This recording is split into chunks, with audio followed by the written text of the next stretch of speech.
Hi, I'm Beth Parker. Welcome to the Magic Kitchen, where we feast frugally. I don't know if you've noticed, but it seems like as prices go up, quality goes down. Well, I'm here to turn that around and show you how to do that simply and in such a satisfying way.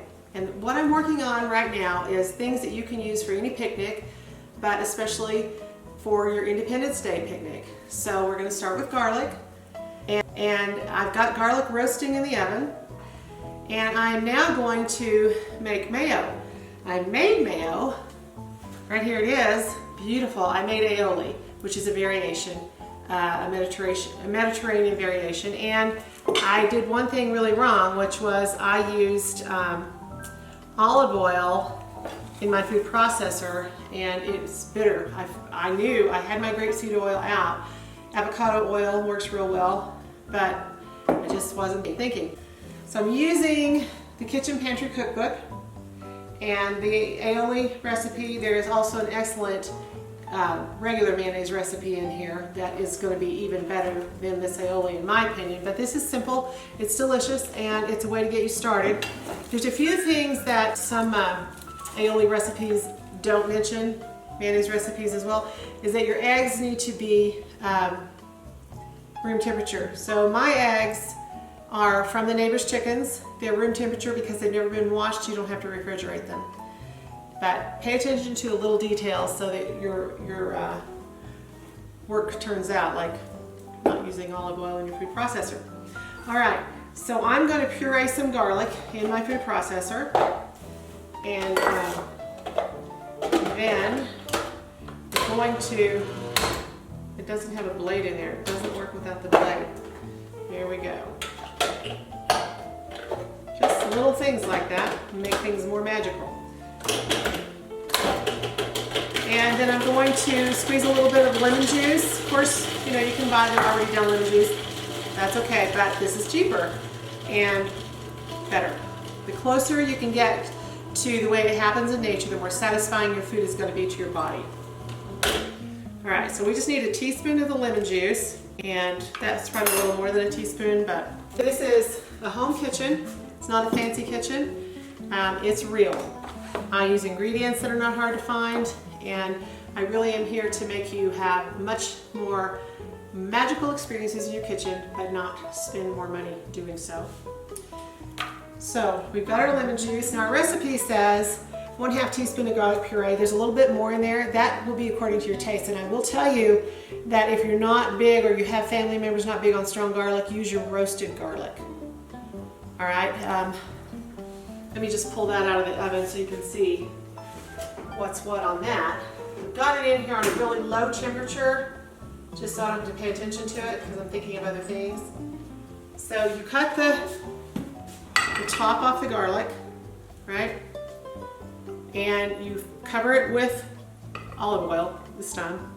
And you roast it. This is on about 250 till it's really caramely colored and really squishy. And then you just pick it up when you're ready to use it, squish the garlic cloves out. So I'll put it in a jar and pour all the oil over it and put it in the fridge.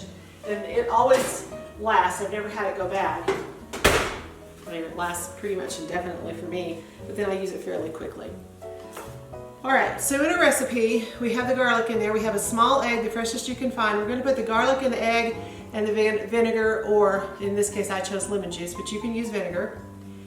Either way, a teaspoon. So I'm going to put the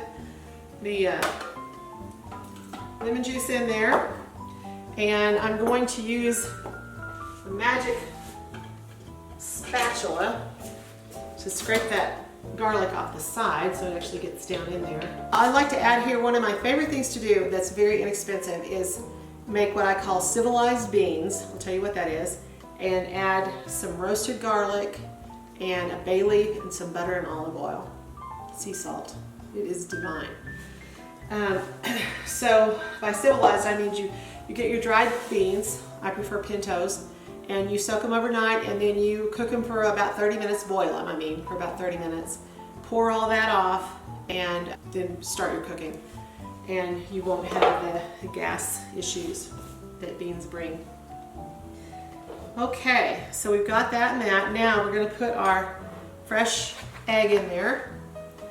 And again, we're mixing the garlic and the egg and the lemon juice, and we whisk it, or in this case, we're using our food processor. And then as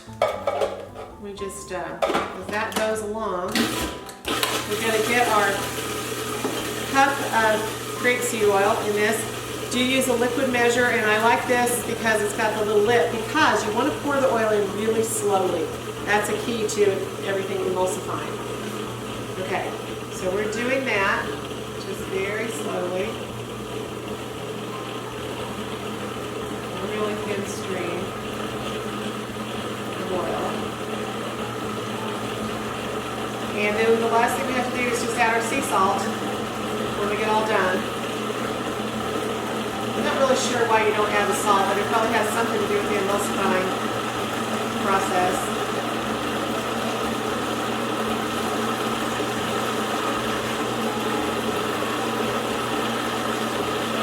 So this is really good just to stick a celery stick in, for a snack that's extremely satisfying and quick. And you always just feel really good about yourself when your family's eating something made like this. It's so healthy. Okay, that's looking like it might be about the right consistency to me. No, it's a little thin. Keep going on that. Okay. So then it says a 1/4 teaspoon of salt, and I'm going to do a little more than that, just because I'm using sea salt, which a little extra on sea salt works okay. It doesn't ruin it like regular salt. Don't get too much. And then, because it's for the 4th of July, I will keep it in the back of the fridge, which is the coldest part, because it doesn't raw eggs. It's a few days until 4th, and then I will. At the picnic, I will actually have it sitting in ice to keep it nice and cold. But I won't succumb to paying $9 for a jar of basically poison. If you don't think that store-bought mayonnaise is poisonous, it has eggs in it, and yet you can leave it out and it doesn't go bad. Maybe because it started out bad. But that's not okay. Okay, that looks good. So I'm going to stick this in the fridge. I'm going to sprinkle this salt in there, and I'll mix it in a little bit. But there we have it. Wonderful, wonderful, wonderful thing. It's homemade aioli. And it has a multitude of uses, but it's especially delicious on a homemade burger bun on Independence Day. Thanks so much for being with me, and come back and we'll talk about mustard and ketchup, barbecue sauce and barbecue rub, homemade hamburger buns, strawberry shortcake. Do not buy those nasty little expensive little strawberry shortcake cups that were made, when? A month ago? I don't know.